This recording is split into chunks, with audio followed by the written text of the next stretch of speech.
আপনাদের যেহেতু এখানে ক্লাসে আসছেন, ডেফিনেটলি আপনাদের প্রবলেম হয় রিডিং এ। এখানে আপনারা রিডিং কেন পারেন না জানেন? আমি সবাইকে বলতেছি, এখানে সবাই নতুন মোটামুটি, হ্যাঁ। তো রিডিং কেন হয় না, রিডিং আসলে আমাদের কিভাবে প্র্যাকটিস করা উচিত ওইটাই আমরা জানি না। আমরা ভুলভাবে আমরা 1 থেকে 40 পর্যন্ত প্রথমে প্র্যাকটিস করি। এটা একটা সম্পূর্ণ ভুল ওয়ে।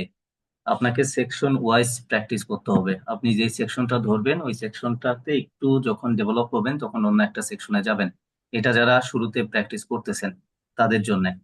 আর যখন আপনার স্কিল হয়ে যাবে তখন আপনি তো একদম 1 থেকে 40 পর্যন্তই প্র্যাকটিস করতে পারবেন। বাট এর আগে হচ্ছে আপনাকে প্রত্যেকটা সেকশন ওয়াইজই প্র্যাকটিস করতে হবে। আর একটা কথা হচ্ছে, আপনার রিডিং এ ভালো করতে হলে আপনার প্যারাফ্রেজিং এ ভালো করতে হবে। আর প্যারাফ্রেজিং এ ভালো করার একমাত্র ওয়ে হচ্ছে list of headings or paragraph matching. এই দুইটা দিয়ে শুরু করা।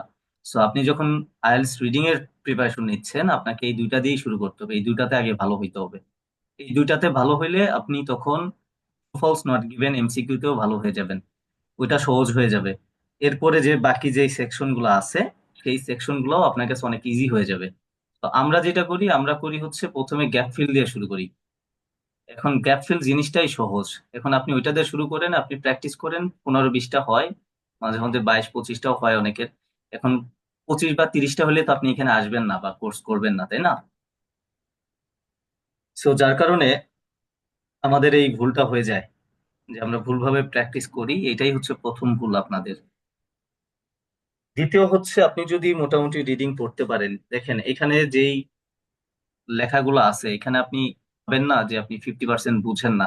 এই ভোকাব গুলো এখানে ইউজ করা হয়েছে, আপনি অলমোস্ট সবই জানেন, 90 to 95% এখানে জানেন। এরপর আপনি আনসার বের করতে পারবেন না, কারণ ওরা কিভাবে প্যারাগ্রাফে সাজায়, আসলে আনসারটা কিভাবে থাকে এই জিনিসটা নিয়ে আপনারা কখনো রিসার্চই করেন নাই।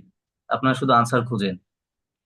এখানে দেখেন যে list of headings and paragraph matching একই ভাবে থাকে, একই ভাবে বের করতে হয়। শুধু এখানে আপনাকে বলে দিচ্ছে কোন প্যারাগ্রাফটা পড়তে হবে। আর প্যারাগ্রাফ ম্যাচিং এ বলে না। সো প্যারাগ্রাফ ম্যাচিংটা সলভ করার সিস্টেমটা একটু ডিফারেন্ট, বাট উত্তর বের করার সিস্টেম সম্পূর্ণ সেম। আর এখানে বলে দিচ্ছে যেহেতু, যেমন এখানে বলে দিচ্ছে প্যারাগ্রাফ বি তে কোনটা হবে, সো আমরা ডিরেক্ট প্যারাগ্রাফ বি তে চলে যাবো, বি তে কি বলছে।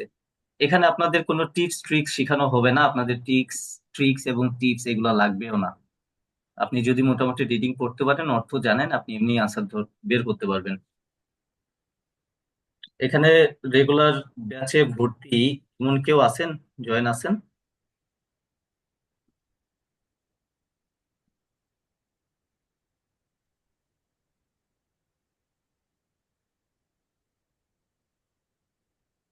আচ্ছা, সবাই নতুন মনে হচ্ছে আজকে। ওকে, সো আরেকটা বিষয় আপনাদের একটু কথা বলতে হবে। যখন কোশ্চেন করব সেটা অবশ্যই উত্তর দিতে হবে মাইক ওপেন করে।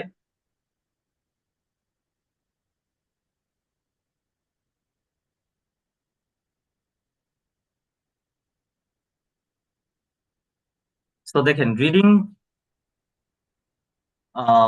Paragraph matching and list of headings এর কিছু সিস্টেম আছে আপনি কিভাবে আনসার বের করবেন। আমরা করি কি, আমাদের এখানে দেখেন যে স্টেটমেন্টস গুলো আছে, এখানে অনেক বেশি স্টেটমেন্টস আছে। তো আমরা এগুলার কিওয়ার্ড গুলা সবসময় ধরার ট্রাই করি, যে কিওয়ার্ডে কি বলা হয়েছে, ওইগুলাই আমরা খুঁজি। প্যারাগ্রাফ ম্যাচিং এ আমাদের লিস্ট অফ এই যে যে হেডিংস গুলা দেওয়া থাকে, অপশনস গুলা থাকে, ওইগুলা ভালো করে পড়তে হয়, এবং ওইটার হিডেন মিনিং, মানে আসলে আমরা কি দেখলে বুঝবো, প্যারাগ্রাফে কি ধরনের আলোচনা থাকলে বুঝবো যে এটাই ওইটার আনসার হবে। এই জিনিসটা নিয়ে আমরা কখনো গবেষণা করি না, আমরা ডিরেক্ট শুধু পড়ি, পড়তেই থাকি 2-3 মাস চলে যায়, আমাদের প্রিপারেশন হয় না। আইএলটিএস ফুল প্রিপারেশন নিতেই সময় লাগে সর্বোচ্চ 1 মাস। আমরা এখানে 1 মাসে বই চিনি না যে কোনটায় কি হয়। রিডিং মডিউলে আপনারা একটু খেয়াল করে, যারা আগে থেকে প্রিপারেশন নেন, তারা ভালো করে বুঝবেন যে paragraph matching, list of headings, MCQ, true false not given বা ইয়েস নো নট গিভেন, আর গ্যাপ ফিল, এই 5টা সেকশনে 4 সবসময় কমন। মানে হয় লিস্ট অফ হেডিংস দিবে অথবা প্যারাগ্রাফ ম্যাচিং দিবে। বাকি মানে মূলত 4টা একদম কমন, এটা আপনার থাকবেই। এখানেই আপনার কিন্তু একটা বড় মার্কস থাকে। এর মধ্যে আপনাকে ট্রু ফলস নট গিভেন হয় 2 বার দিবে, অথবা এমসিকিউ 2 বার দিবে। সো 2 বার দেওয়া মানে হচ্ছে আপনার এখানে প্রায় 30 কোশ্চেন দিয়ে দিবে এর মধ্যেই। আর যদি এই কয়েকটা সেকশন আপনারা ভালো পারেন, বাকিগুলা এমনিতেই ভালো হয়ে যাবে। বাকিগুলোর জন্য আপনার ক্লাসেও আসতে হবে না। বুঝতে পারছেন? তো আমরা এই ভুলটা করবো না, আমরা সঠিকভাবে একটু যাব, আমি আপনাদের দেখাই দিব যে কিভাবে আপনি প্রিপারেশন নিবেন, কিভাবে নিলে আপনি ভালো করতে পারবেন। আর আরেকটা কথা বলি, যারা বলেন যে আচ্ছা মাইকটা অফ করে দিবেন প্লিজ, যাদের ইয়ে আছে। আর একটা কথা বলি, আহ যারা হচ্ছে,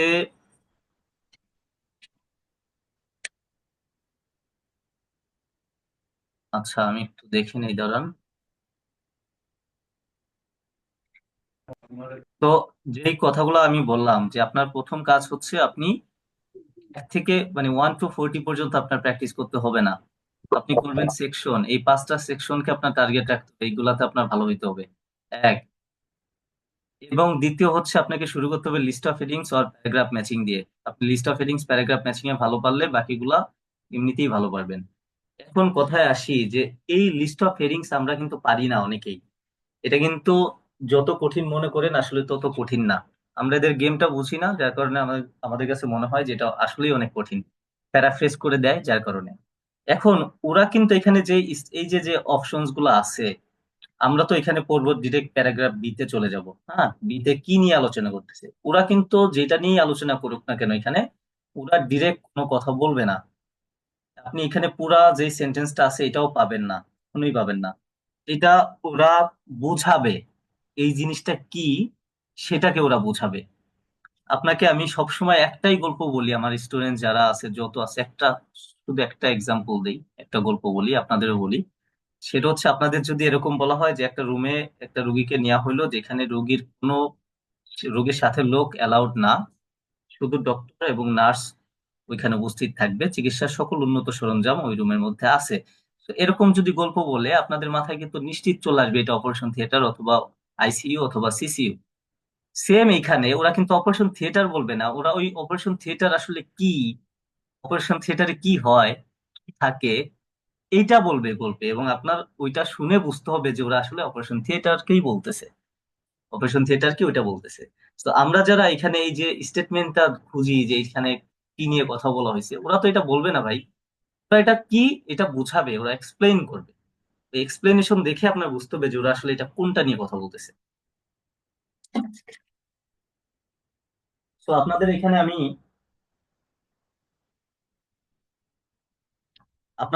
আমি বি দিয়ে শুরু করব না, যেহেতু একদম দেখা যাবে একটা কঠিন একটা দিয়ে শুরু করলে আপনারা অনেকেই নার্ভাস হয়ে যেতে পারেন যে আমি যে যা প্র্যাকটিস করি ওরকমই তো হয়, একটু আমরা অন্য ওয়েতে প্র্যাকটিস করি। দেখেন আমরা কোনটা নিব বলেন, আমরা একটু একটা পরে কথা বলবো, বাকি কথা আগে একটু একটা সলভ করে দেখি। আহ,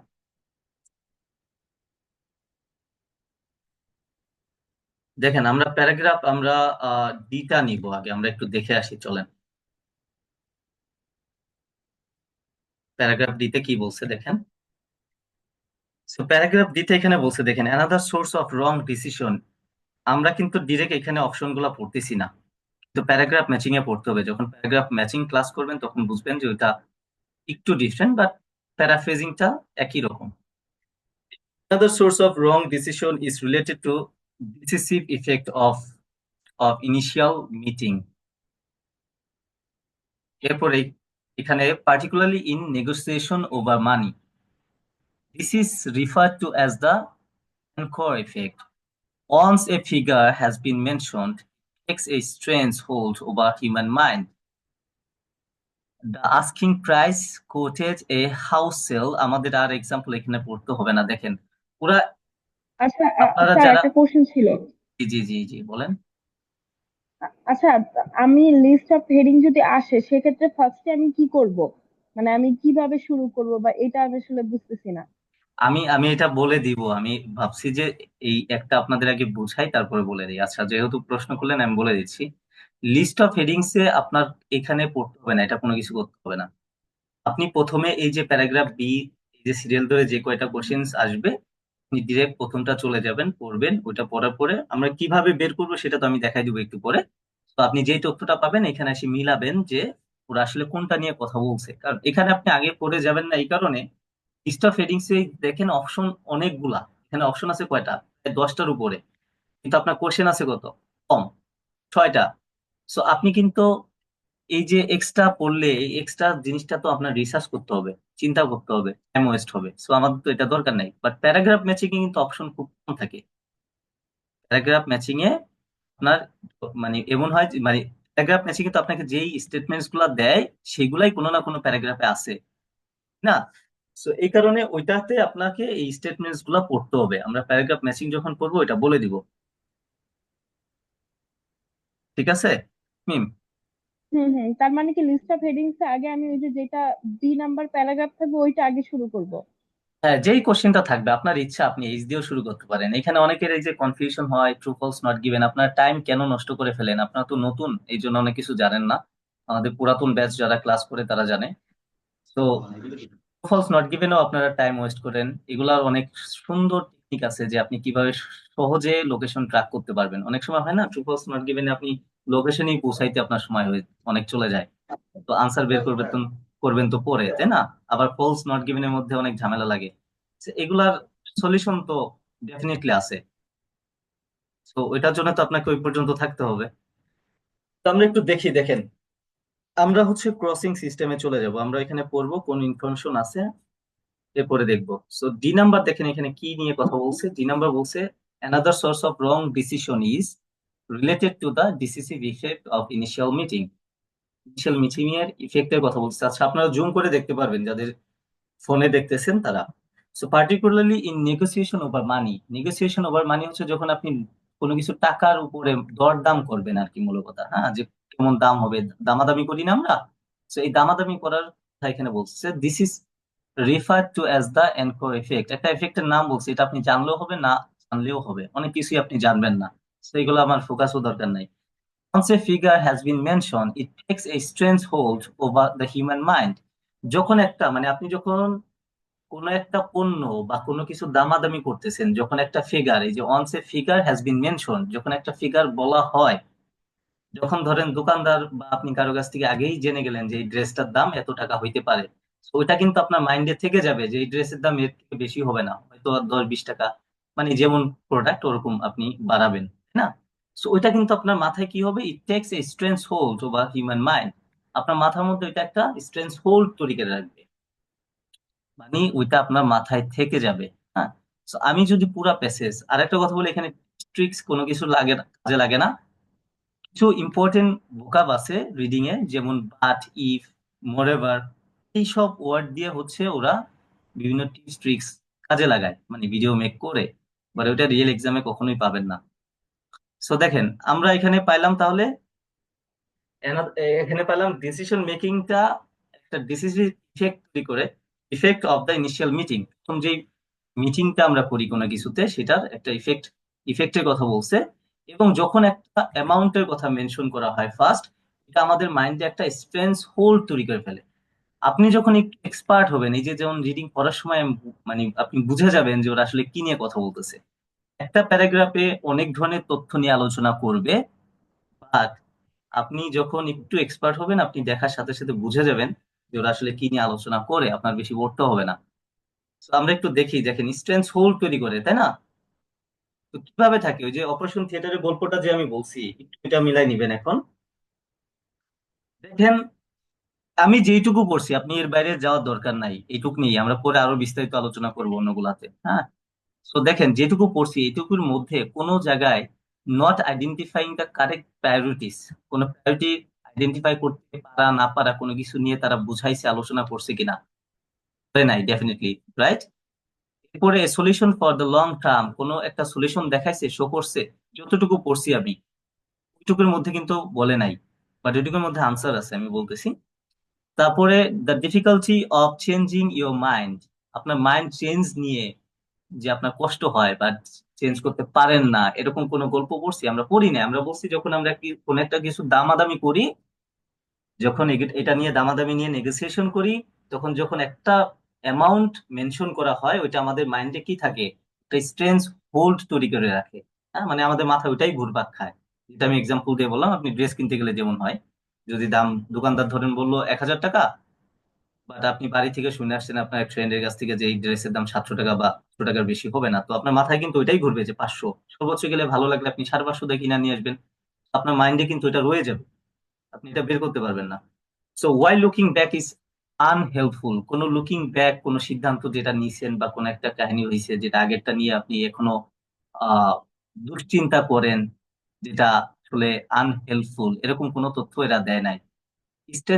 স্ট্রেনদেন স্ট্রেনদেনিং ইনার রিসোর্সেস, এটা নিয়ে আলোচনা করে নাই। আমি এত পড়বো না, আমি ডিরেক্ট চলে যাই, দেখেন তাহলে সময় নষ্ট হবে। দেখেন এই যে 9 নম্বরটা দেখেন, the power of the first number. তো আপনি এখানে নাম্বার মানে হচ্ছে অ্যামাউন্ট।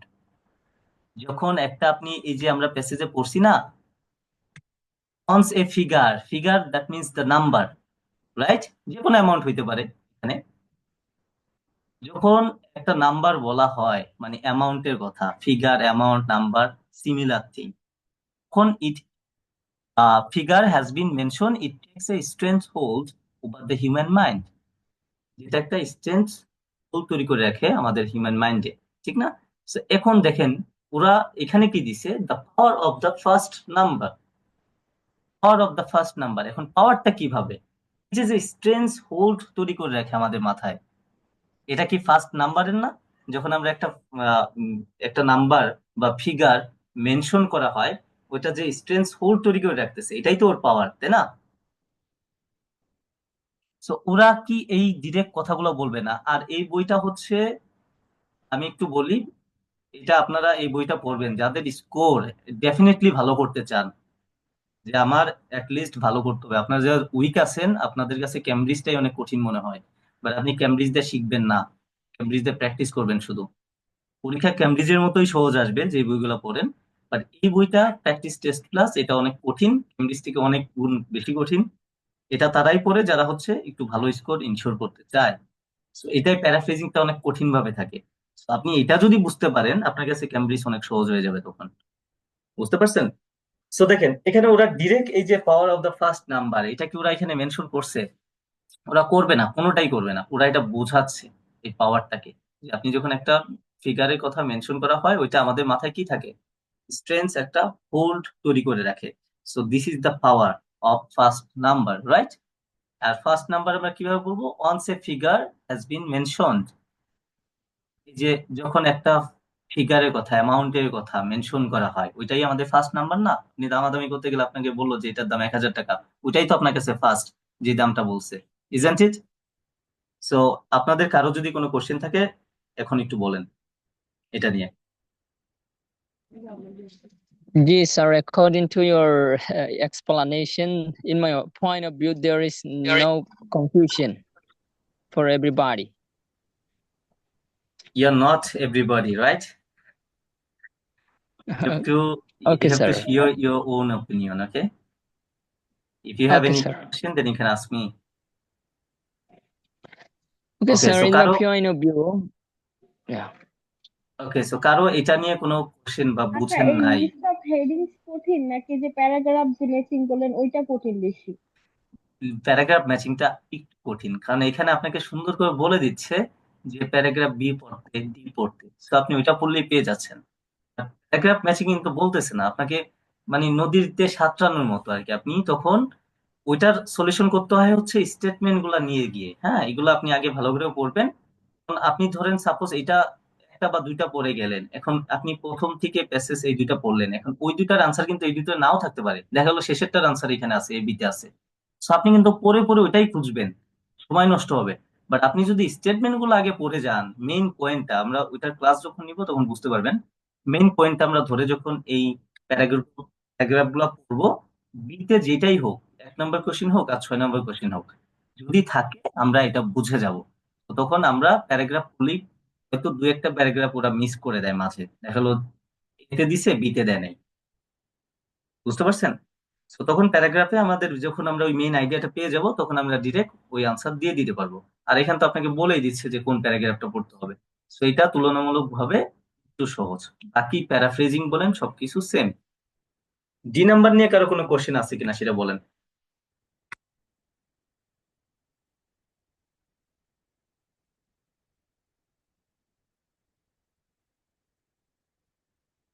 এটা যে একটা ফিগার যখন আমাদেরকে বলে, এটার একটা প্রভাব ফেলে না আমাদের মাথায়, স্টেন্স হোল্ড মানে কি? একটা প্রভাব ফেলে, ঠিক না? সো এই প্রভাবটাই তো পাওয়ার, এখানে তো এটাই বলছে the power of the first number. এখন ওরা ডিরেক্ট তো এটা আলোচনা করবে না। কারো কোনো কনফিউশন আছে? না না না। থাকলে বলতে হবে যে নাই, থাকলে বলতে হবে যে আছে, নাহলে আমি তো নেক্সট টাইম মুভ করতে পারবো না, তাই না?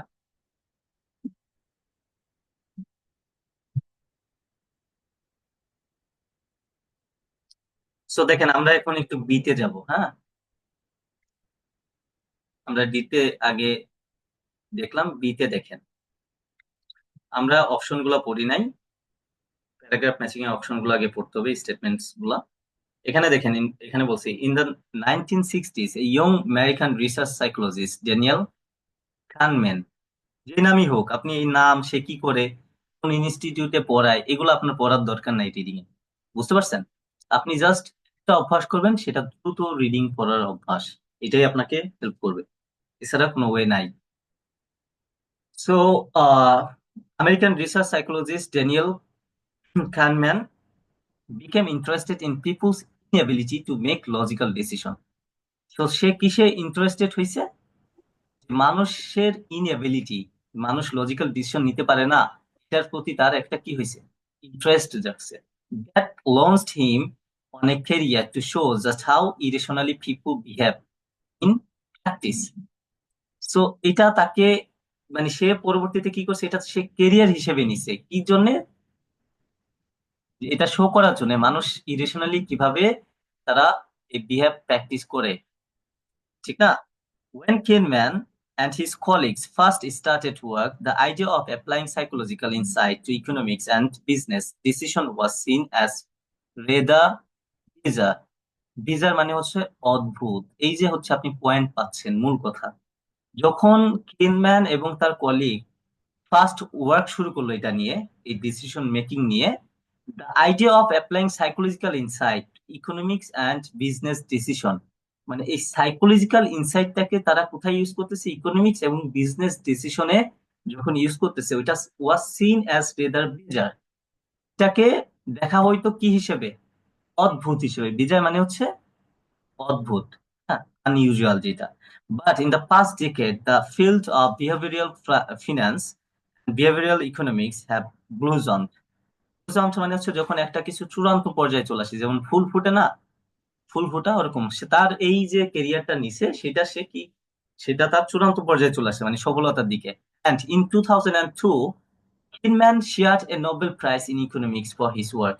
এবং পরবর্তীতে সে নোবেল প্রাইজ, মানে ভাগে আর কি, ডক্টর মোহাম্মদ ইউনূসের মতো আর কি, এই যে shared a Nobel prize in economics for his work, মানে মূল কথা কি এখন দেখেন, প্রথমে সে ইন্টারেস্টেড হয় যে মানুষ যে লজিক্যাল ডিসিশন নিতে পারে না, সেটা সে প্রথম ইন্টারেস্ট হয়। যখন সেটা নিয়ে কাজ করে তার কলিগ নিয়ে, এটাকে মানুষ অদ্ভুত হিসেবে দেখছে, ঠিক না? এবং পরবর্তীতে সে কি হয়েছে, নোবেল প্রাইজ পাইছে। এখন একটা মানুষ কখন নোবেল প্রাইজ পায়?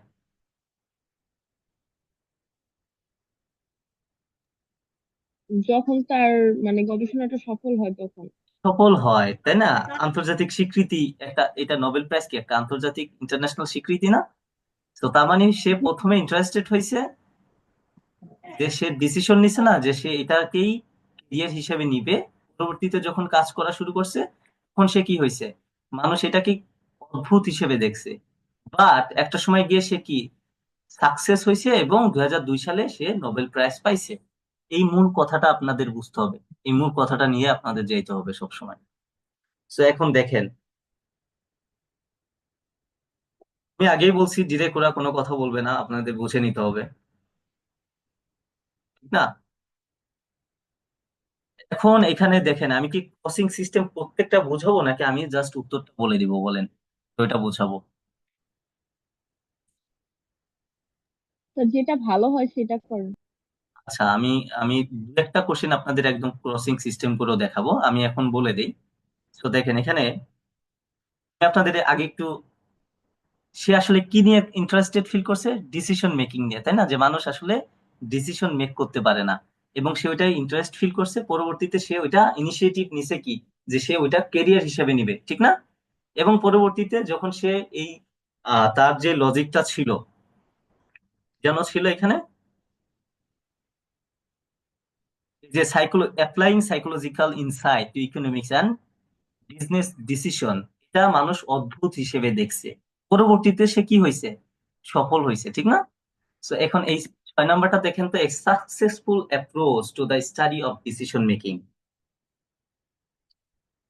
Successful approach to the study of decision making, সিদ্ধান্ত গ্রহণ নিয়ে সফল একটি পদ্ধতি। তার যে পদ্ধতিটা ছিল, এই যে ইনসাইট, সাইকোলজিক্যাল ইনসাইট পদ্ধতিটা ইকোনমিক্স এর মধ্যে ইউজ করা, এটা সে যে একটা অ্যাপ্রোচ নিছে, অ্যাপ্রোচ মানে কি, ইনিশিয়েটিভ না? সে ওই যে তার কেরিয়ার হিসেবে নিছে, প্রথমে ইন্টারেস্ট ফিল করছে, পরে ওইটাকে কেরিয়ার হিসেবে স্টার্ট করছে, ইজন্ট ইট? সো তখন সে এই অ্যাপ্রোচটা নিছে এবং পরবর্তীতে সে এটাতে কি হয়েছে, সফল হয়েছে। তার মানে সে ওই অ্যাপ্রোচটাতে সাকসেসফুল হয়েছে, ওই ইনিশিয়েটিভটাতে সাকসেসফুল হয়েছে। সে যে ডিসিশনটা নিছিল, যে ডিসিশন মেকিং নিয়ে কাজ করবে, সেটাতে সে কি হয়েছে, সাকসেস, রাইট? সো এটা কিন্তু আপনি অন্য কোনোটার সাথে এখন ক্রসিং করেন, কোনোটার সাথে মিলবে না।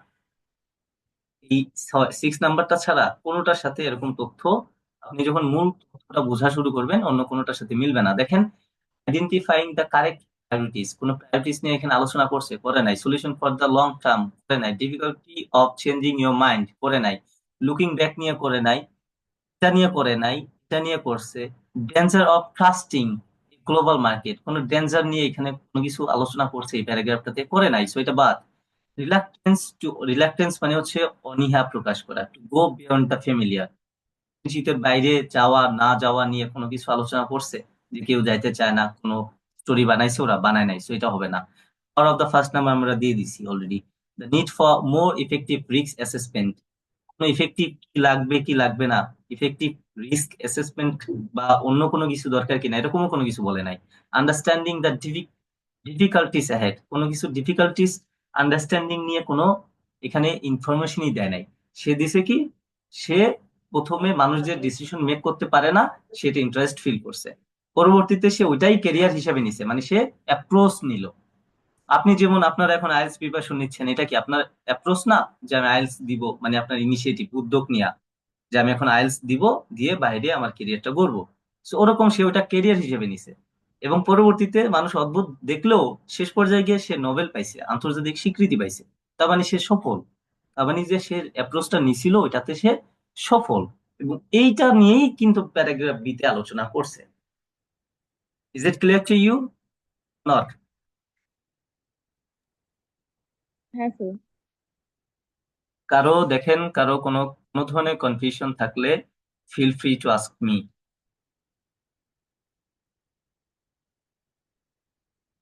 আচ্ছা, আমরা তাহলে বি ডি গেছে, আমরা একটু ইয়াটা দেখবো। ভাইয়া, এই ক্লাসটা রেকর্ড পাবো আমি? কারণ আমি একটু জি জি, আগেই জয়েন হয়েছি। জি জি, রেকর্ড পাবেন। আচ্ছা, কারো কনফিউশন থাকলে একদম নির্দ্বিধায় বলবেন, আপনি এখানে শিখতে আসছেন, লজ্জা পাইলে শিখতে পারবেন না তো। সো দেখেন, আমরা একটু তাহলে ই নাম্বারটা দেখি। ই নাম্বারটা কি আপনারা একটু ট্রাই করবেন, ছোট আছে, একটু পড়ে দেখেন, ধরার ট্রাই করেন, মেইন আইডিয়াটা ভালো লাগবে যদি পারেন। একটু পড়েন সবাই, একটু রিডিং এটা একটু পড়েন, পারেন না পারেন অন্তত রিডিংটা পড়েন।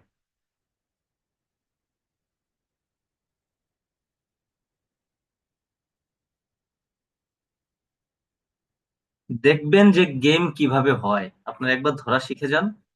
এটা কিন্তু খুব সুন্দর বোঝার ই নাম্বারটা, এবং সহজ। হ্যাঁ, এটা মনে হচ্ছে প্রথম লাইনটা পরেই একটু আইডিয়া করা যাচ্ছে। দেখেন, আমি বলে দেই, আপনি, আমি বারবার বলি আমাদের যারা ক্লাস করে, আপনি যখন ওদের এই সিস্টেমটা একবার বুঝে যাবেন, রিসার্চ করতে হবে ভাই। শুধু আনসার আপনি পড়লেন, আপনি আনসার পাইলেন, আপনি এটা মূল বিষয়টা বুঝেন না, অন্যজনকে বোঝাই দেওয়ার ক্ষমতা আপনার মধ্যে নাই, তাহলে আপনি ভালো স্কোর করতে পারবেন না। বুঝেন না? আপনি রিডিং ধরলে এমনি আপনার অর্ধেক হবে, মোটামুটি যারা 1-2 মাস পড়েন এমনি অর্ধেক হয়। এটা এটা পারা মানে আপনি, আপনি যদি বাসায় 20টা পারেন, আপনি আইএলটিএস এক্সামে পারবেন 15টাও পারবেন না, আপনার যদি বেসিকটা ঠিক না থাকে। আর আইএলটিএস রিডিং এ আরেকটা কথা বলি, যারা বলেন না যে প্যাসেজ অনেক কঠিন আসে, ভাই প্যাসেজ অনেক কঠিন আসে না, ওইখানে কোনো এমন ধরনের কোনো ভোকাব ইউজ করে যেটা আপনি জানেন না।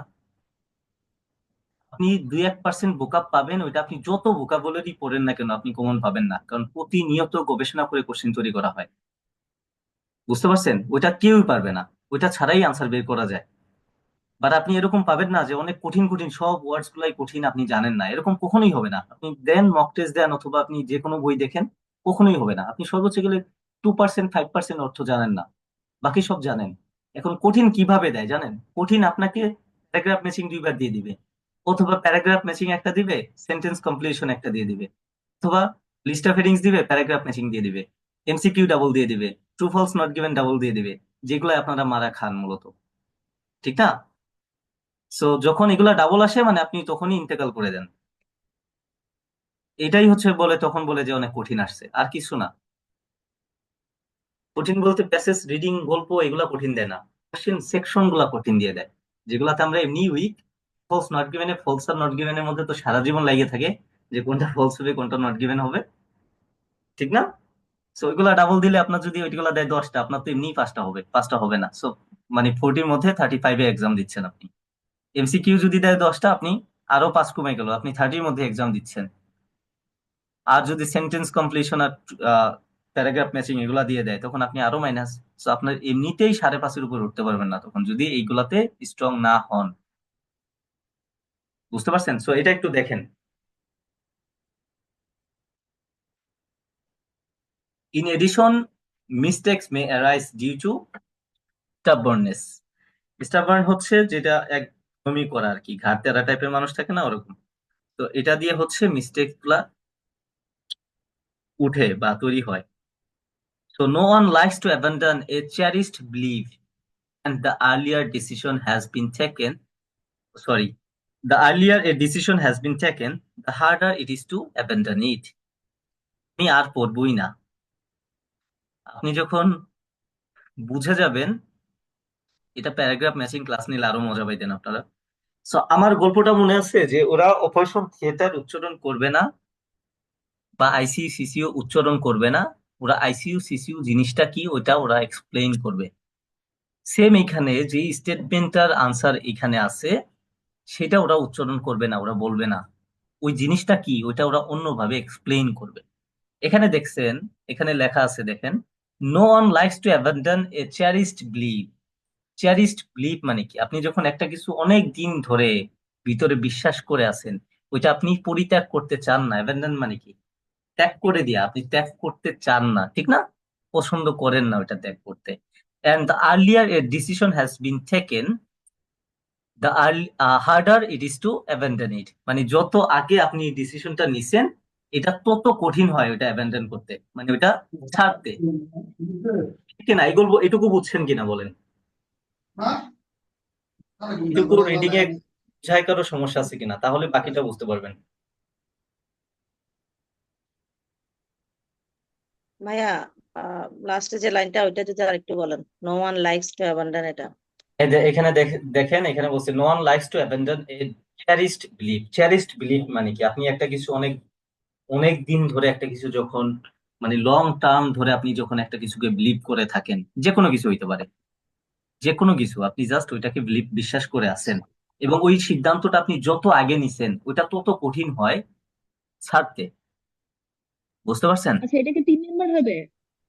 আমি বলে দিচ্ছি, দাঁড়ান কোনটা হবে, আমি তো যাইতে হবে ওখানে আগে, বাট এটা আপনি দেখেন, মেন কথাটা বুঝতে বুঝতে তো অসুবিধা হয় নাই। সো আমরা একটু দেখি, দেখেন 3 নাম্বার কে বলছেন, নাম বলেন তো। তাসনিম নাম লেখা। আচ্ছা, তাসমিম আপু। ওকে, সো দেখেন 3 নাম্বার সে বলছে। 3 নাম্বার কেন হবে? 3 নাম্বারই হবে, দেখেন, difficulty of changing your mind. এখন আপনি যে মাইন্ডে যে জিনিসটা বিশ্বাস করে আছেন, ওইটা যে যত আগে বিশ্বাস করে আছেন ওইটা তত কঠিন ছাড়তে, তাই না? মানে আপনার মাইন্ড চেঞ্জ করতে, আপনি যেটাকে বিলিভ করেন ওইটাকে ডিসবিলিভ করতে বা ওইটাকে অস্বীকার করতে আপনার তো তত সময় লাগবে। তার মানে ওইটা কি ডিফিকাল্ট না? যে এখানে বলছে দেখেন, একটু চিন্তা করে দেখেন, এখানে বলছে no one likes to abandon a cherished belief. প্রথমে বলছে যে কেউ এটা পছন্দ করে না, তাদের যে চেরিশড বিলিভ গুলো আছে এগুলা পরিত্যাগ করতে।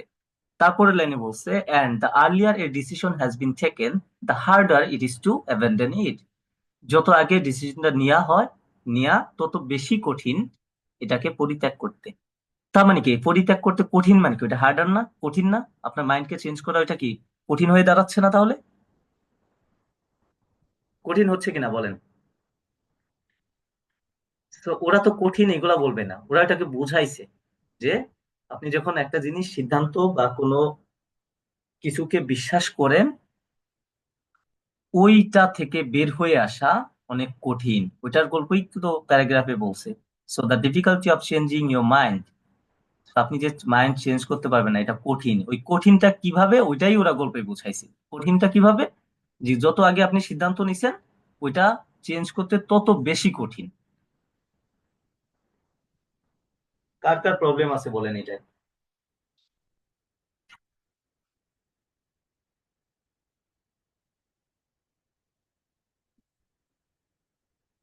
প্রবলেম আছে এটাতে?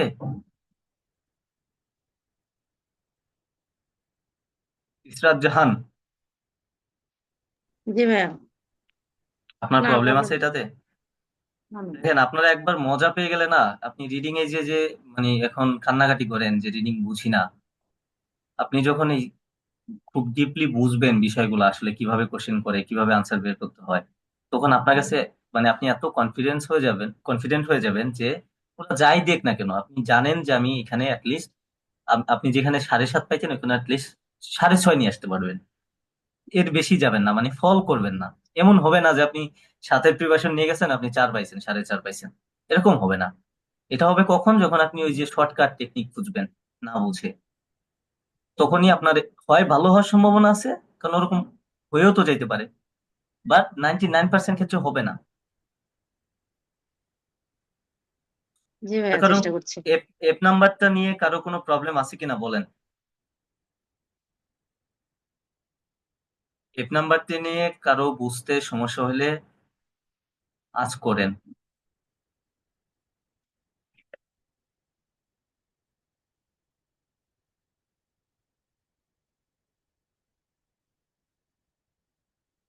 তো আমরা তাহলে এফ এফ নাম্বার নিয়ে যেহেতু নাই, আমাদের জি নাম্বার আছে না, জি নাম্বারটা একটু দেখি, সবাই একটু পড়েন তো 1 মিনিটের মধ্যে।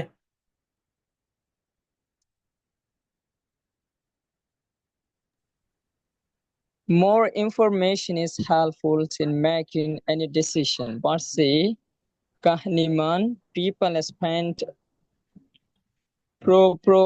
proportionally too much time on a small decision and not enough on big one. They need to adjust the balance. During the boom years, some companies put as much effort into planning their office party as into considering strategic mergers. ওকে, দেখেন আপনারা আগের question গুলা যদি বুঝে থাকেন, আপনারা definitely এটা বুঝতে পারবেন।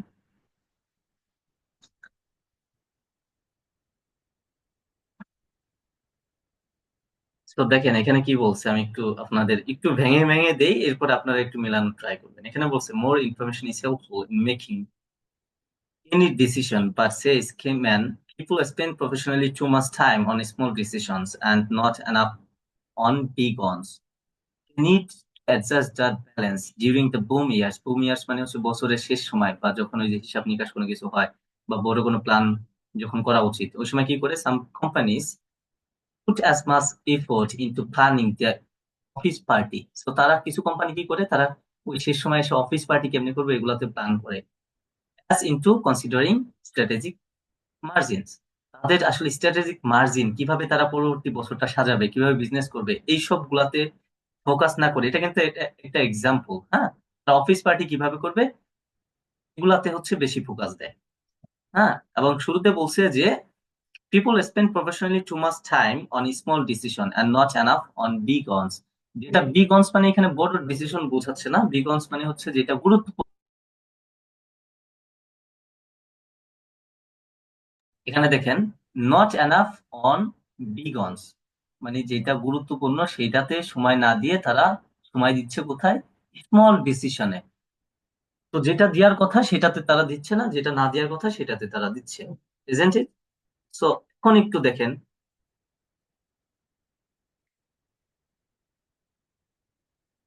এখন একটু ভালো করে দেখেন তো একদম শুরু থেকে। উত্তর কি ভাই 1 নাম্বার হবে? এক্স্যাক্টলি। নাম্বার ওয়ান, তাদের আসলে যেটা আইডেন্টিফাই করার কথা, যেটাতে তাদের প্রায়োরিটি দেওয়ার কথা, তারা ওইটাই দিচ্ছে না, তারা দিচ্ছে যেটা দরকার না সেটাই। তার মানে তারা আইডেন্টিফাইং করতেছে না কোনটা দ্য কারেক্ট প্রায়োরিটিস, মানে তাদের প্রায়োরিটি যেখানে দেওয়ার কথা তারা সেখানে দিচ্ছে না, তারা দিচ্ছে ভিন্ন জায়গায়। সেম আপনাদের মতো, আপনাদের যেখানে ফোকাস করার কথা আপনারা ফোকাস করবেন list of headings paragraph matching এ, আপনারা করতেছেন গ্যাপ ফিলে।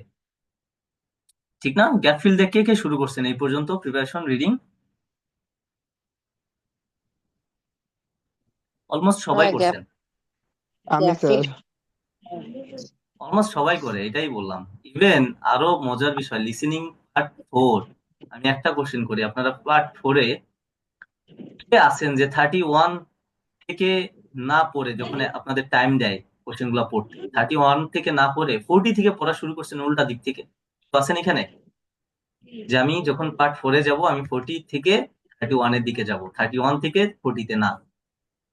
এরকম কেউ আছেন? আচ্ছা, যারা কেউ নাই। 40 থেকে পড়া শুরু করে তারা ধরে কিভাবে? এটা তো আপনি ক্লাসে থাকলে বুঝতে পারবেন কেমনে ধরে। আর আপনি এটা বলেন যে 31 থেকে যখন আপনি যান 40-তে, আপনি 40-তে যাওয়ার আগেই কি তারা কনভারসেশন স্টার্ট করে দেয় না? দেখা গেলো 38-এ গেছেন, 37-এ গেছেন, এরপরে আপনি 31-এ চলে আসতে হয়। আসতে হয় কিনা?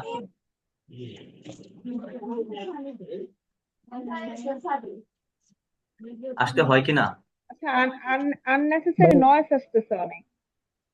আচ্ছা, অনেকে ওই যে কথা না বলেও মাইক অন করে। আচ্ছা তাসমিম, আপনি বলেন যে আপনি 31 থেকে যখন যান 40 পর্যন্ত, আপনি কি 40 পর্যন্ত কনভারসেশন স্টার্ট হওয়ার আগে যেতে পারেন? সবগুলা কিওয়ার্ড গুলা, মেইন পয়েন্ট গুলা মার্ক করে রাখতে পারেন?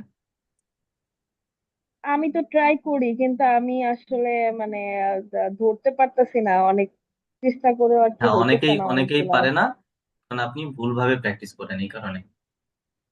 এই আইএলস এ প্রত্যেকটা জায়গায় বিভিন্ন গোমর আছে, হ্যাঁ, অনেক টেকনিক আছে যেটা ফলো করে আপনার আগাইতে হবে। আমি সো 40 মূলত থেকে, মানে রিডিং রিডিং পার্ট শুরু করি না, আমি লিসেনিং থেকে শুরু করছি। লিসেনিং থেকে যাই দেখে হইতেছে না অনেকগুলাই। আচ্ছা আপনাকে শর্টকাটে একটু বলে দেই, আপনি আজকে যখন করবেন পার্ট 4, আপনি যখন পার্ট 4-এ টাইম স্টার্ট হবে, আপনাকে টাইম দিচ্ছে বা আগের কোশ্চেন গুলো আনসার মিলানোর জন্য বলবে, তখন থেকে আপনি 40 থেকে শুরু করবেন। আপনি আসতে পারবেন 37 অথবা 38। সো বাকি যে দুইটা অথবা তিনটা, অলমোস্ট দুইটা থাকবে আর কি, তিনটা থাকবে না। ওই দুইটা আপনি কি করবেন, যখন দেখবেন ওরা পার্ট 4 শুরু করার আগে যে মেইন টপিকটা থাকে, ওরা ওই টপিক নিয়ে আবার কিছুক্ষণ কথা বলে, আপনি ওইখানে 15 থেকে 20 সেকেন্ড সময় পাবেন। বুঝতে পারছেন? ওই 1 মিনিট, তার আগে যে আপনাকে হাফ মিনিট দিবে আনসার চেক করার জন্য, অথবা হাফ মিনিটের মতো দিবে আনসার চেক করার জন্য, আবার 1 মিনিট দিবে হচ্ছে আপনাকে পার্ট 4-এ কোশ্চেন গুলো পড়ার জন্য। এরপরে আবার আপনি, ওরা কোশ্চেন নাম্বার 31-এ আসার আগে ওরা আপনি আহ, প্রায় 15 থেকে 20 সেকেন্ডস পাবেন ওরা ওই 31 কোশ্চেন আসতে। সো ওই যে যে আপনি 15 থেকে 20 সেকেন্ডস পাবেন, এর মধ্যে ওই যে দুইটা যে বাকি, এই দুইটা কি পড়তে পারবেন না 20 সেকেন্ডের মধ্যে? হোপসো। পারবেন। তখন আপনি আবার ওই সিরিয়ালে আশা চলে করা আসবেন। যায়, হ্যাঁ। সো দেখেন, আমরা ওই কথায় না যাই, লিসেনিং ক্লাস যখন করবেন তখন এগুলা শিখাই দিব। সো এটা নিয়ে দেখেন, এই যে জি নিয়ে কারো কোনো কনফিউশন আছে এখানে? যে তাদের যেখানে, এখানে সুন্দর করে বলে দিতেছে যে people spend professionally too much time on small decision, মানে তাদের যেটা গুরুত্বপূর্ণ সেই সব জায়গায় তারা, গুরুত্বপূর্ণ না সেই সব জায়গায় তারা টু মাচ টাইম দিচ্ছে। আর যেটা বিগ অন মানে হচ্ছে গুরুত্বপূর্ণ যেটা, সেটাতে যেটাতে দেওয়া উচিত সেটাতে তারা সিদ্ধান্ত, মানে টাইম দিচ্ছে না। তারা টাইম দিচ্ছে কোনগুলাতে? অফিস পার্টিতে। তারা টাইম দিচ্ছে না কোথায়? তাদের কিভাবে স্ট্র্যাটেজিক মার্জিনটা হবে, ভালো হবে বিজনেস, এসবে যেখানে ফোকাস করার কথা সেখানে তারা ফোকাস দিচ্ছে না। Isn't it? সো এই কারণে এটার আনসার হবে not identifying the correct priorities. এই কথাটা তো কোথাও আমরা পাইনি, তাই না? প্যারাগ্রাফ জি তে কি এটা আছে কোথাও লেখা? এটা থাকবে না, এটা বুঝাবে। যেমন এখানে বুঝাইছে, যেটা আইডেন্টিফাই করার কথা, যেটা গুরুত্বপূর্ণ, যেটা সময় দেওয়ার কথা সেটা দিচ্ছে না, ভুল জায়গায় দিচ্ছে। তার মানে তারা not identifying the correct priorities, গুরুত্বপূর্ণ বিষয় তারা গুরুত্ব মানে আইডেন্টিফাই করতে পারছে না। Is it clear to everyone or not? Hmm hmm. Clear. হ্যাঁ,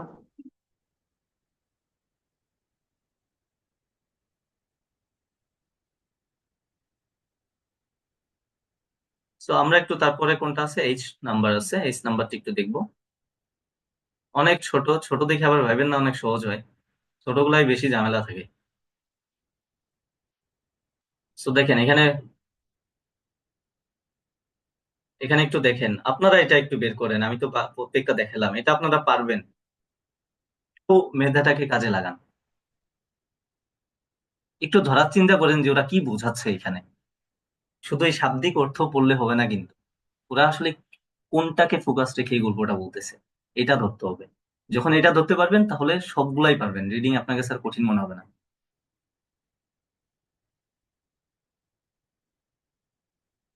সবার 1 মিনিট টাইম, সবাই একটু রিডিং পড়েন।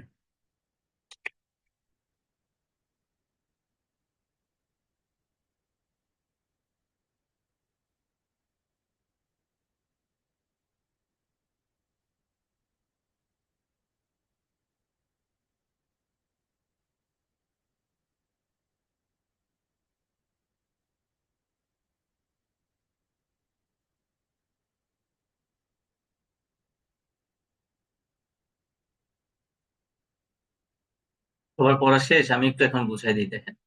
Finally crying over spelled milk. Spelled milk হচ্ছে একটা ইডিয়ম। ধরেন আপনি কোন একটা কিছু ভুল করছেন, ওইটার উপরে, ওই ভুলের উপরেই পড়ে আছেন, এটা নিয়ে কান্নাকাটি করতেছেন। যারা একবার আইএলটিএস পরীক্ষা দিচ্ছেন, যে এই ভুলগুলা করছেন ওটা নিয়ে বসে আছেন, যে এই ভুলটাই মানে বারবার ওটা নিয়ে চিন্তা করতেছেন, এটাকে বলা হচ্ছে স্পিল্ড মিল্ক। যেটা আপনার কি করবে, যেটা আপনার যে ভবিষ্যৎকেও খারাপ করবে এবং বর্তমান সময়টাকেও খারাপ করবে। হ্যাঁ, এটা কখনোই ভালো না, এটাই এখানে বলছে। Crying over spelled milk is not just a West of time. এটা শুধু টাইম ওয়েস্ট না, it also often colors people's perception of the future. Future তাহলে এটা শুধু কি টাইম ওয়েস্ট না, এটা আরো কি, colours people's perception. Colours people's perception মানে হচ্ছে মানুষের যে ফিউচারের যে সিদ্ধান্ত, ওটাকেও খারাপ করে দেয়। এই কালার মানে হচ্ছে রং করা না। হ্যাঁ,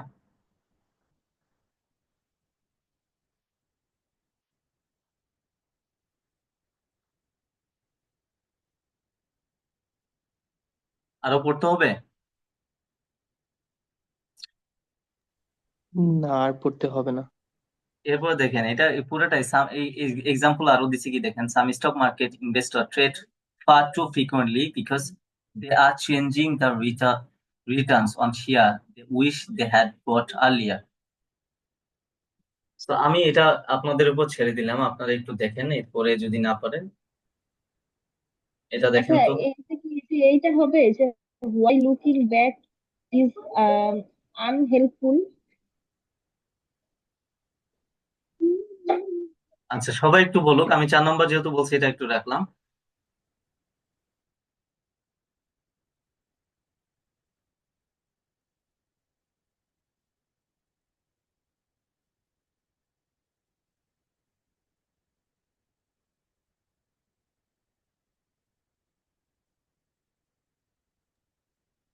the need for more effective risk assessment, এটা আমার মতে। কত নাম্বার, একটু নাম্বারটা একটু বলবেন। এটা হচ্ছে আপনার 10 নম্বর।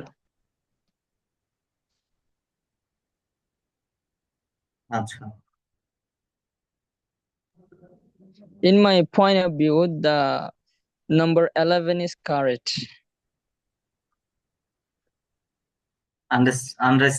কি underestimating the difficulties ahead, right? Why did you choose this Ji, one? sir. Okay, by the way, he's from Myanmar, okay? Yes, It's sir. not Bangladeshi, okay? So, can you explain why did you choose this one?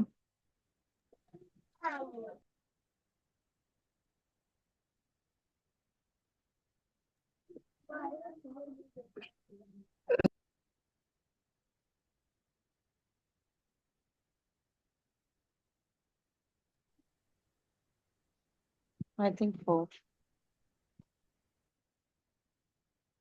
সবাই একটু বলেন, একটু try করেন।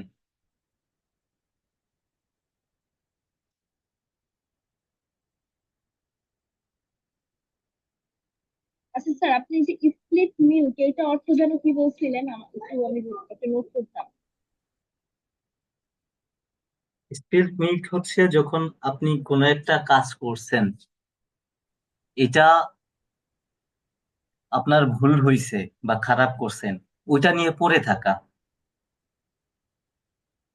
আচ্ছা sir, আমি decision আমারও মনে হচ্ছে 11টাই হবে।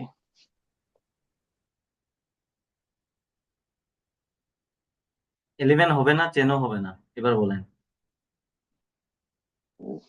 ওখানে যেমন বলা ছিল যে আমরা আগেরটা নিয়েই পড়ে থাকতেছি আর কি।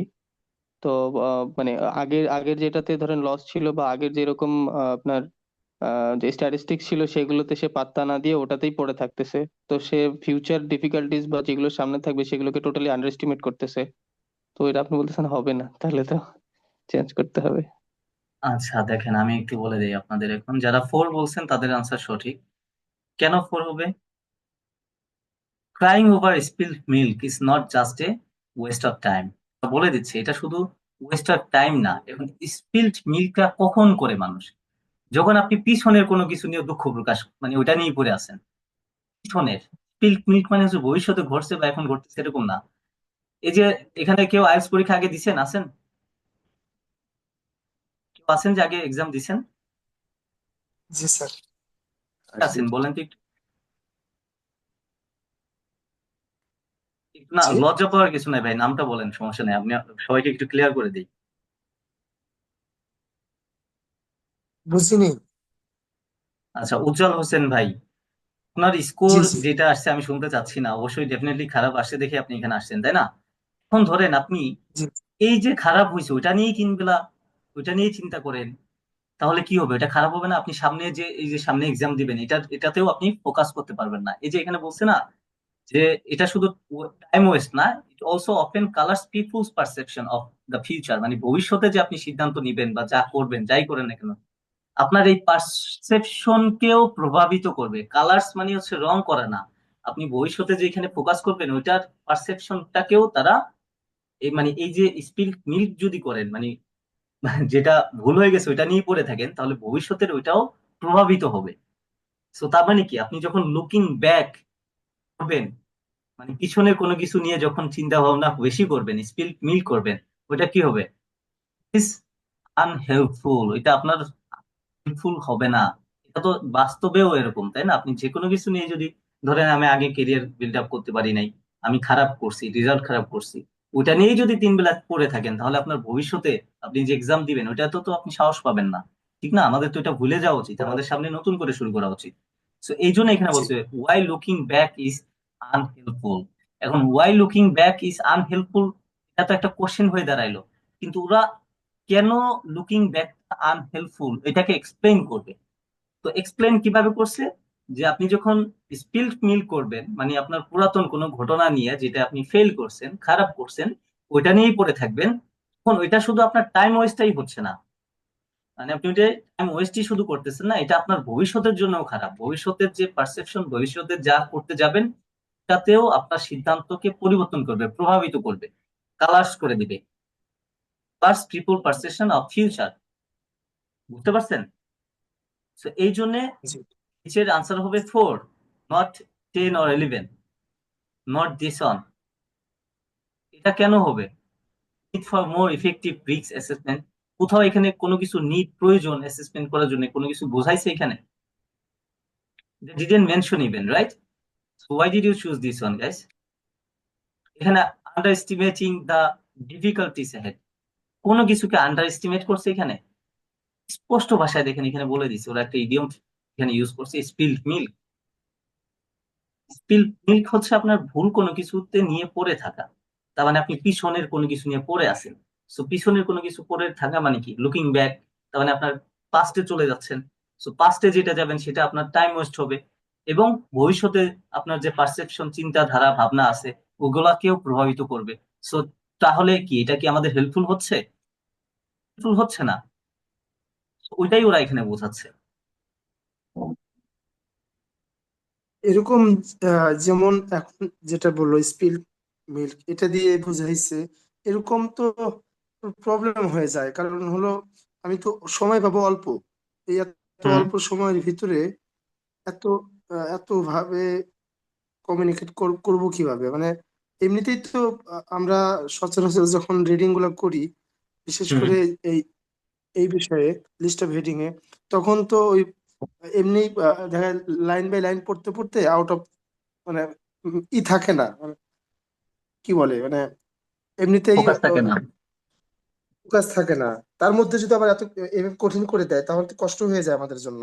দেখেন দেখেন, আমি আপনাদের শুরুতে একটা কথা বলছি যে এই বইটার মতো আপনার এত কঠিন পাবেন না। এক, এই বইটা কেন পড়াই আমি? আমি কিন্তু ক্যামব্রিজ থেকে কোনো কিছুই পড়াই না। ক্যামব্রিজ থেকে আপনি যখন এগুলা বোঝা শুরু করবেন, জাস্ট আপনাদের তখন ওই মক টেস্টের মতো আপনাদের উপর ছেড়ে দেওয়া হবে। আপনারা তখন প্র্যাকটিস করবেন। আপনাদের যদি এটাই যখন দেখবো যে না ক্যামব্রিজে আপনারা ভালো পারতেছেন, তখনই আমি অন্য সেকশনে যাব, তার আগে যাই না। ঠিক আছে? এখন আপনারা এখানে সবাই নতুন, সো আপনারা এগুলো জানেন না। এখানে পুরাতন কেউ আছেন? শিবলি চৌধুরী আপনি আছেন মনে হয় নাকি?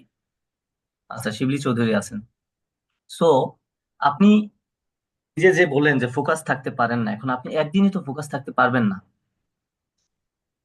আপনি একদিনে ফোকাস থাকতে পারবেন না। আপনি যখন এইটা এই যে প্র্যাকটিস করবেন এইভাবে, আপনি এরপরে রিডিং পড়লেই এই জিনিসটা বুঝে যাবেন যে ওরা কি নিয়ে আলোচনা করতেছে, কি বোঝাচ্ছে। এখন স্পিল্ড মিল্ক অনেকের না জানা থাকতে পারে, ওরা কিন্তু সচরাচর আমাদের কোনো ইডিয়ম ফ্রেজ এগুলা ইউজ করে না। বুঝতে পারছেন? ওরা এটা হুম। টেস্ট প্লাস বই সম্পর্কে কারো ধারণা আছে কিনা আমি জানি না। এটা অনেকেই প্র্যাকটিস করেন না আপনারা, একদম 95% স্টুডেন্ট করে না।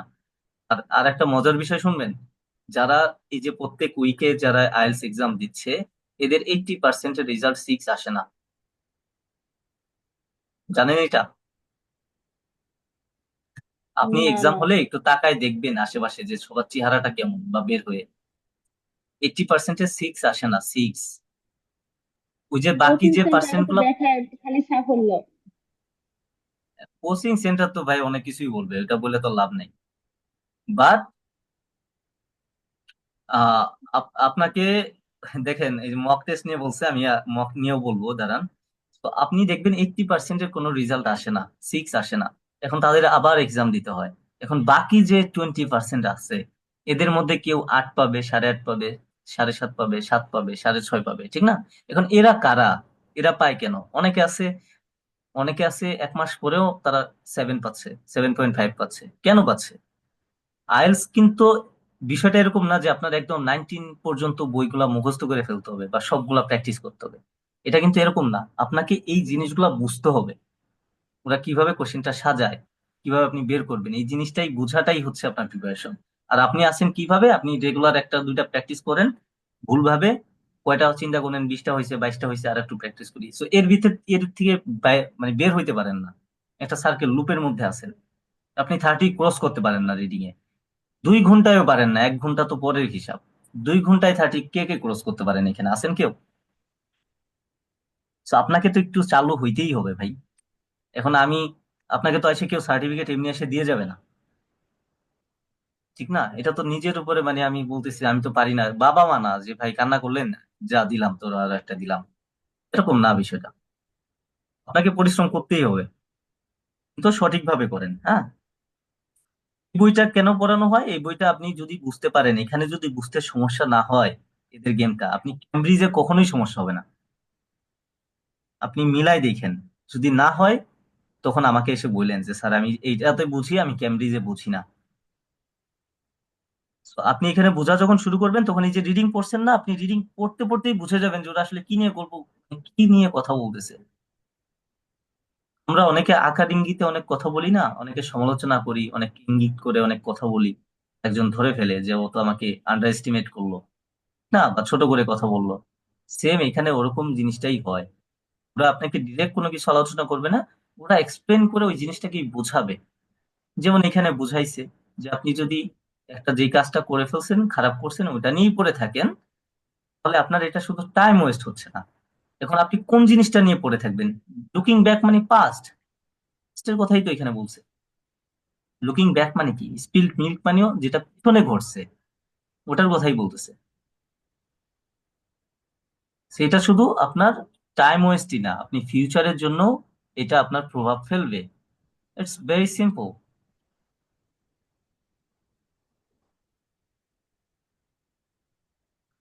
আচ্ছা, একজন বলছে যে মক দিলে কম স্কোর আসে। দেখেন মকে কি করে জানেন, মক হচ্ছে যদি আপনারা যারা ঢাকায় থাকেন মেন্টরসে মক দেন বা বড় বড় প্রতিষ্ঠানগুলোতে মক দেন, এখানে আবার মেন্টরসের একজন আছে, সে আবার মাইন্ড করবে। ভাবি আছেন নাকি? বলেন ভাইয়া, আচ্ছা সমস্যা কি? আচ্ছা। সো মেন্টরসে যারা এক্সাম দেন, এটা করে কি, এটা হচ্ছে যেই সেকশন গুলা কঠিন, দেখবেন আনইউজুয়াল, যেটা পরীক্ষায় আসবে না, আপনি যখন দেখবেন যে লিসেনিং করবেন, ওটা ম্যাপ দিয়ে রাখবে। হ্যাঁ, যে ম্যাপ ধরেন একটা ধনুকের পিকচার দিয়ে রাখলো, ওইটা দিয়ে কোশ্চেন করবে যে এটা কোন অংশ কি। রিয়েল এক্সামে এরকম আসবে না। সো আপনি তখন totally wasting your time. So আপনার যেগুলাই পরীক্ষায় আসবে না, আপনি যখন ওইটা নিয়ে প্র্যাকটিস করবেন, আপনাকে দুইবার দিবে, লিস্ট অফ হেডিংস দিবে অথবা সেন্টেন্স কম্বিনেশন দিবে, মানে সোজা কথা যে সেকশন গুলো কঠিন ওইগুলো আপনাকে বারবার দিবে যে আপনি পারেন কিনা। এখন আপনি তো ওইগুলা পারবেন না ভাই, ওই সময়ের মধ্যে সম্ভব না। তখন দেখবেন যে আপনার এমনি যেখানে 6.5 আসার কথা, সেখানে আপনি পাবেন 5.5, 5.5। তো আপনি তখন পরীক্ষার জন্য রেডি না, আপনি নিজেকে বলবেন যে আমি তো রেডি হচ্ছি না, আমি তো পাচ্ছি না বেশি, সো রিয়েল এক্সাম দিব না। আপনি আবার প্রিপারেশন নেবেন, আবার মক টেস্ট দিবেন। মক যে কি চমৎকার একটা বিজনেস! একটা কোশ্চেন ছাপাই আপনাদের কাছ থেকে মেন্টরস মনে হয় 2100 টাকা নেয় 3টা মক টেস্ট, একদম ফ্রি ফ্রি। মক টেস্ট দিবেন শুধু একটা কারণে, আপনি যেই সেন্টারে এক্সাম দিবেন ওই সেন্টারটার পরিবেশটা দেখার জন্য। ওই সেন্টারটা, ওদের হেডফোন কেমন, পরিবেশ কেমন, সার্ভিস কেমন, এইটা চেক করার জন্য। আপনার জন্য ওই ভয়টা না লাগে। যখন আহ রিয়েল এক্সাম দিবেন, আপনি ওই সেন্টার সম্পর্কে আপনি আগেই অবগত হয়ে গেলেন, আপনার একটা আইডিয়া হইলো, আপনার ভয় কাজ করবে না তখন। এই জন্য মক দিবেন, আপনি নিজেকে যাচাই করার জন্য। ওই আপনার বিভিন্ন সেন্টারে যে মক দিতে হবে না। মক দিয়ে আমার দেখা অনেক আছে, এই যে একটা একটা ছোট ভাই আছে, ও 7.5 পাইছে। ও একবার মগ, নিজে মগ দিয়ে 5.5 পাইছি, এরপরেও মগ দেয় নাই, আর একটাও মগ দেয় নাই। তো ও 7.5 কিভাবে পেলো? কিভাবে? এই যে আপনারা এখানে এই যে আহ শিবলি চৌধুরী জানে, হামজা মাত্র 22 দিন পরে 7 পাইছে। সে কিভাবে পাইছে? সে তো মকই দেয় না, একবার মক দিয়ে সে খারাপ করছে, এরপর আর দেয় না। আমার কথা না বললাম আমি আর, গত হ্যাঁ। সপ্তাহে মক দিয়েছি, আমার মেন্টরসে পাস আসছে গত সপ্তাহে। মাশাল্লাহ, ভালো। তো আপনি মক দিবেন হচ্ছে একদম ক্যামব্রিজ বইয়ে, আর পরীক্ষার আগে ফোকাস জি রাখবেন ভাইয়া, 18 আর 19 বইয়ে। জি বলেন। ভাইয়া আমি আই এম গেটিং ডিপ্রেসড। আমিও মক দিচ্ছি 5.56 এরকম পাচ্ছি। এখন আমি চাচ্ছিলাম আর কি মেয়ের 24 তারিখ ফাইনাল পরীক্ষা দিতাম। আচ্ছা, কি নিজেকে কি প্রিপেয়ার মনে দেখেন হয় করবো? এখন এটা আমি তো ভাই আপনাকে চিনি না, আপনি ক্লাসে কথা বললেন আমি বুঝতে পারতাম যে আপনি কেমন পারেন। বাট আপনারা যদি এই যে ক্লাসটা বুঝে থাকেন, যে ক্লাসটা আপনারা বুঝেন, গুলা বুঝতে পারলে আপনাদের ক্যামব্রিজও বুঝতে পারবেন। ক্যামব্রিজে এর থেকে আরো সহজ ভাবে থাকে, বুঝতে পারছেন? তো আমরা এই আমাদের এই কোর্সটা শুধু কিন্তু রিডিং এর উপরে বেস করে করা। হ্যাঁ, শুধু রিডিংটা আপনারা এখানে করতে পারবেন। এছাড়াও আমাদের অন্যান্য মডিউলের কোর্সও আছে। এছাড়া আমাদের হচ্ছে ফুল অ্যাডভান্স কোর্স আছে, যেটাতে আপনি পুরো সব মডিউলই করতে পারবেন। এখন আপনাদের যদি মনে হয় যে না ক্লাস করবেন, তাহলে আপনারা করতে পারেন। আর যদি মনে হয় যে না করবেন না, তাতেও সমস্যা নেই। যাদের দরকার তারা করবে, যাদের দরকার না করবে না। তবে আমি সাজেস্ট করবো আপনারা মক দিয়ে নিজেকে যাচাই করবেন না কখনো। আপনি নিজে বাসায় প্র্যাকটিস করবেন। আপনি দরকার হলে 2 দিন টানা এক্সাম দেন নিজেকে, নিজের কাছে 1 ঘন্টার মধ্যে আমি কয়টা পারি। এখন আপনি, প্রথম কাজ হচ্ছে আপনার উত্তর বের করা, আপনি কিভাবে কোন টেকনিকে উত্তর বের করবেন। দ্বিতীয় কাজ হচ্ছে টাইম ম্যানেজমেন্ট করা, যে আপনি ওই টাইমের মধ্যে কিভাবে করবেন। ধরুন আপনি এক্সাম দিলেন, আপনি PSS 2 কমপ্লিট করতে পারছেন, 3-তে হাতই দিতে পারেন নাই। 3-তে হাত দিছেন, মাত্র 10 মিনিট সময় আছে, তখন তো এমনি হাত কাঁপবে। আপনি কি দিবেন তখন বলেন? তখন দেওয়া আমার সম্ভব? তো 1 ঘন্টায় 20টা হয় ভাইয়া। 1 ঘন্টায় 20টা হয়? হ্যাঁ। সমস্যা নাই, আপনার তো বাইরে না গেলেও চলবে। কি বললেন আল্লাহ! ওকে, সো আপনারা এই যে মক টেস্ট দিয়ে নিজেরা নিজেকে মক টেস্ট দিবেন নিজের কাছে, এটা সব থেকে বেস্ট। আর শুধু সেন্টারটা যাচাই করার জন্য যাবেন। আর যদি মকের আচ্ছা, লুপে অনেকে পড়েন বলে তাহলে যে মক আইডিপি ভালো, দিতেই হবে। ব্রিটিশ কাউন্সিল ভালো, এইটা নিয়ে যদি কিছু বলতেন, যে আইডিপি ভালো না ব্রিটিশ কাউন্সিল দেখেন, ভালো? আপনারা আইএলটিএস প্রিপারেশন নিতেছেন, এগুলো আপনাদের একটা মানে খুবই জেনারেল কোশ্চেন, এটা আপনাদের বোঝা উচিত। এখন আইএলটিএস এক্সাম নেয় কারা জানেন? Cambridge university. ক্যামব্রিজ ইউনিভার্সিটি হচ্ছে আইএলটিএস এক্সাম নেয়। এখন এদের আবার দুইটা শাখা আছে, মানে দুইটা সেন্টার, একটা হচ্ছে আইডিপি, একটা হচ্ছে ব্রিটিশ কাউন্সিল। ব্রিটিশ কাউন্সিল হচ্ছে ইংল্যান্ড ভিত্তিক, আইডিপি হচ্ছে অস্ট্রেলিয়া ভিত্তিক। ধরেন বাংলাদেশ গভর্নমেন্ট এসএসসি পরীক্ষা নিচ্ছে, এখন আমাদের অনেকগুলা বোর্ড আছে না, Dhaka board, Sylhet board, Jessore board আছে না, ওরকম ওরা জাস্ট একটা বোর্ড, মাধ্যম। কিন্তু কোশ্চেন করবেও সেই ক্যামব্রিজ, আপনাকে সার্টিফিকেটও দিবে সে, সবকিছুই সে করবে। এবং ওইখানে যে টিচার গুলা থাকে যারা এক্সামিনার, এরাও সেট হয়, মানে এদেরকে রিক্রুট করা হয়ও ওই ক্যামব্রিজের মাধ্যমে, তাদের রুলস মেনটেন করে। তো এখানে আইডিপি আর ব্রিটিশ কাউন্সিল বলতে কোনো পার্থক্য নেই। এটা একটা ফাও কোশ্চেন, আর কোনো কিছু না। বুঝতে পারছেন? কোশ্চেনও এক, জি। আইডিপিতে পরীক্ষা দিলেও আপনি যেই কোশ্চেন পাবেন, ক্যামব্রিজে পরীক্ষা দিলে সেম একই কোশ্চেন পাবেন, টিউশন কোনো কিছু পাবেন না, ফুল স্টপও পাবেন না।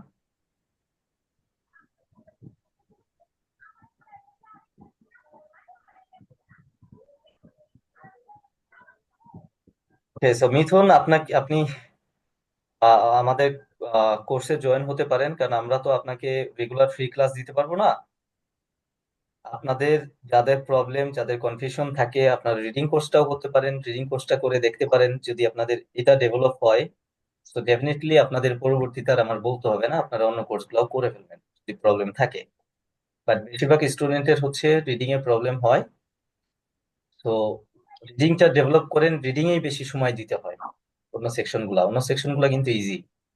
আর আমাদের কোর্সে হচ্ছে আপনি স্পিকিং সেশন পাবেন, ওইখানে ইনস্ট্রাক্টর আছেন যে আপনাদের সপ্তাহে 5 থেকে 6 দিন আপনাদের গাইড করবে এবং প্র্যাকটিস করাবে।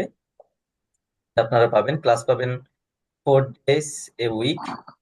রিডিং শেষ হওয়ার পরে 3 days করা হয়, কারণ এরপরে আর বেশি লাগে না। ঠিক আছে? জি। কারো কোনো কিছু জানার আছে? রিডিং এর যে নতুন ব্যাচ, এটা চালু হবে কবে? আমি হচ্ছে তাহলে এনরোল করতাম। এটা অলরেডি আমাদের একটা Reading ব্যাচ এর অলরেডি চালু আছে, ওদের হচ্ছে এটা 3rd ক্লাস চলতেছে। হ্যাঁ, আপনাদের শুধু অনলি রিডিং এর জন্য এটা 28 তারিখ থেকে শুরু হবে। আপনারা চাইলে এখনই, আপনি যত আগে অ্যাডমিটেড হবেন আপনি তত আগে পাবেন। তবে আমরা প্রত্যেকটা স্টুডেন্টকে কমপ্লিট করে দেন হচ্ছে ছাড়ি। এখানে এমন না, যেমন এখানে শিবলি চৌধুরী, আমি একটু আগে বলছি, শিবলি চৌধুরী আছে কিনা, আছে। সে আমাদের অনেক আগের স্টুডেন্ট, বাট সে জব করার কারণে সে অনেকগুলা ক্লাস করতে পারে নাই, মাঝে মানে পড়তেই পারে নাই। সো সে কিন্তু এখনো ক্লাস করার সুযোগ পায়, মানে আপনাকে ছেড়ে দেওয়া হবে না, আপনাদের কাছে থাকবেন। আর আমাদের সাথে আরো একজন টিচার যুক্ত হবেন মে মাস থেকে ইনশাল্লাহ, সে হচ্ছে ক্যামব্রিজ ইউনিভার্সিটির। তো আশা করি সে আসলে আরো ভালো ক্লাস নিতে পারবে। তো ক্যামব্রিজে তো সবাই বাংলাদেশে চান্স হয় না। এই এই ইয়াতে ইনটেকে হচ্ছে মাত্র 2 জনের চান্স হয়েছে বাংলাদেশ থেকে, একটা ঢাকা ইউনিভার্সিটির, একটা হচ্ছে খুলনা ইউনিভার্সিটির। খুলনা ইউনিভার্সিটি যে হয়েছে সেই হচ্ছে আপনাদেরও ক্লাস নিবে সামনে। আচ্ছা, আমার নাম হচ্ছে হাসিব চৌহান। এই যে শুরুতে দেখেন আমার পিকচারটা, এই যে আমার নিজের পিকচার নাই, পিডিএফ পেয়ে যাবেন। এখন আপনারা তো কোনো আমাদের গ্রুপে অ্যাড নাই, আমরা হচ্ছে গ্রুপে যারা এডমিটেড স্টুডেন্ট তাদেরকে হচ্ছে পিডিএফ দিয়ে দিই। আর পিডিএফ এর বাইরে আপনারা নিজেরা কিনে নেবেন, এই বইটার দাম অনেক বেশি না, 40-50 টাকা দাম নিবে। এটা কিনে নেবেন, এই বইটা অনেক ভালো। প্রথম অনেক কঠিন মনে হবে, পারবেন না এবং খুবই ঝামেলার মনে হবে, বাট এটা যখন একবার বোঝা শুরু করবেন ক্যামব্রিজ, তখন আপনি ক্যামব্রিজ সহজ হয়ে যাবে, আপনি ভালো রেজাল্ট করতে পারবেন। তারা 7+ টার্গেট করে, আপনি একটু আপনার তাদেরকে সম্পর্কে জিজ্ঞাসা যদি একটু করবেন। বলতেন। দেখেন, আমি আমার পিকচারও আমাকে অনেকে দেখেই নেয় আমার কোর্স করে, হ্যাঁ, মানে আমার সম্পর্কে কোনো কিছুই এই জানে না কারণে ইভেন। আপনার সম্পর্কে যদি একটু বলতেন আমি তাহলে আসলে ভালো এটা হতো। কখনোই ডিসক্লোজ করতে চাই না, তবে খুব শীঘ্রই ইনশাল্লাহ করব। আমার পিকচারও দেখতে পারবেন, সবকিছু দেখতে পারবেন, জানতে পারবেন। স্পেসিফিক কোনো কোশ্চেন থাকলে সেটা ইউ ক্যান আস্ক মি নাও।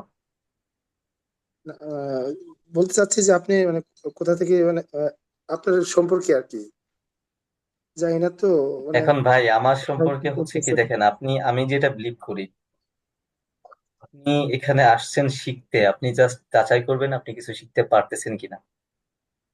আমার সম্পর্কে আমি কেমন দেখতে বা আমি কি করি, কই থেকে পড়ছি, এটা জানা তো মানে আপনার দরকার নেই, তাই না?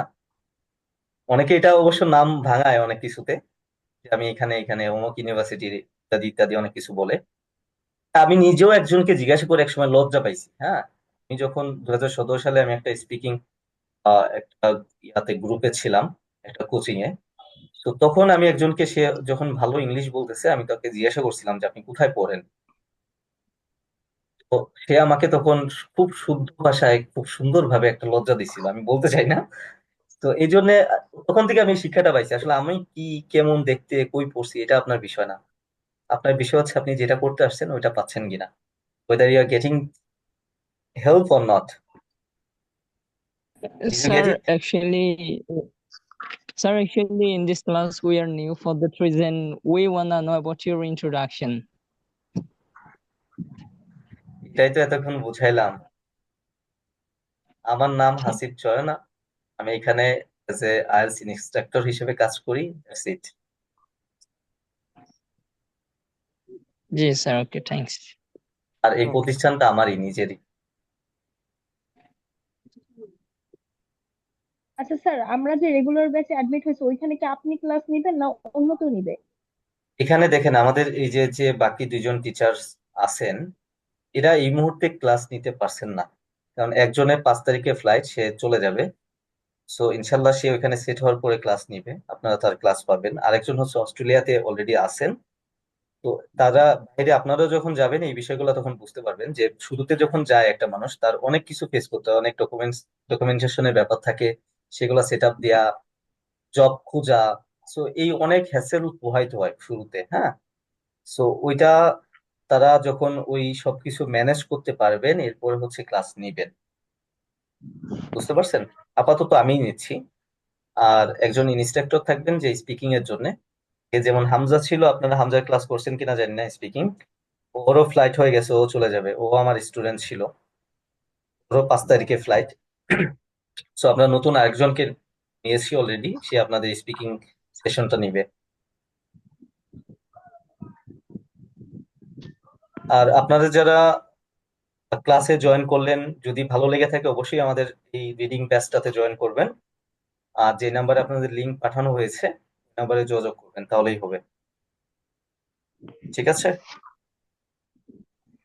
Okay. আমাদের আরেকটা ক্লাস আছে, I need to go right now.